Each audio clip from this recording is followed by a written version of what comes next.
வேணாம். கேவலம் 1500 கோடிக்காக பைப்ல கேஸ் அனுப்பி விவசாயத்தையும் விவசாய நிலங்களையும் அழிக்க வேணாம். அந்த திட்டத்துக்காக கவர்மெண்ட் போட போற பைப்லைன் இந்த மாதிரி தான் போக போகுது. இது விவசாய நிலங்களையும் விவசாயிகளையும் அழிக்க போகுது. நமக்கு சோறு போடுற விவசாயிகளையும் விவசாய நிலங்களையும் அழிச்சிட்டு கடைசியில நாம எல்லாரும் என்ன மண்ணவாழி திங்க போறோம்.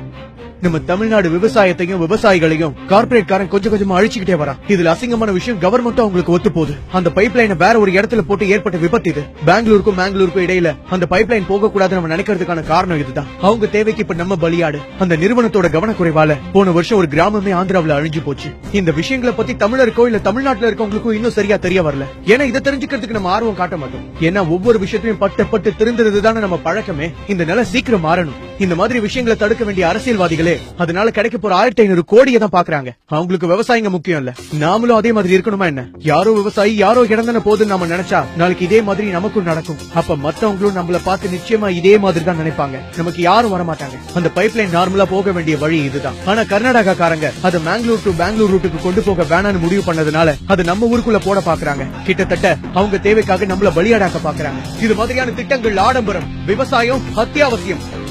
இந்த வீடியோவை பொறுமையா பார்த்ததுக்கு நன்றி. இந்த விஷயத்துல இருக்க ஆபத்தை பத்தி படிச்சதும் எனக்கு அதிர்ச்சியா இருந்த விஷயம் 4 பேருக்கு தெரியணுங்கிறதுக்காக தான் இந்த வீடியோவை நான் பண்ணேன். இந்த வீடியோவை உருவாக்குறதுல அந்த ஒரு நோக்கம் தான் இருக்கு. இதை பத்தி தெரியாம இருக்கவங்களுக்கு இது போய் சேரணும். தயவு செஞ்சு இதை பார்த்தவங்க முடிஞ்ச அளவுக்கு ஷேர் பண்ணுங்க. நன்றி, வணக்கம்.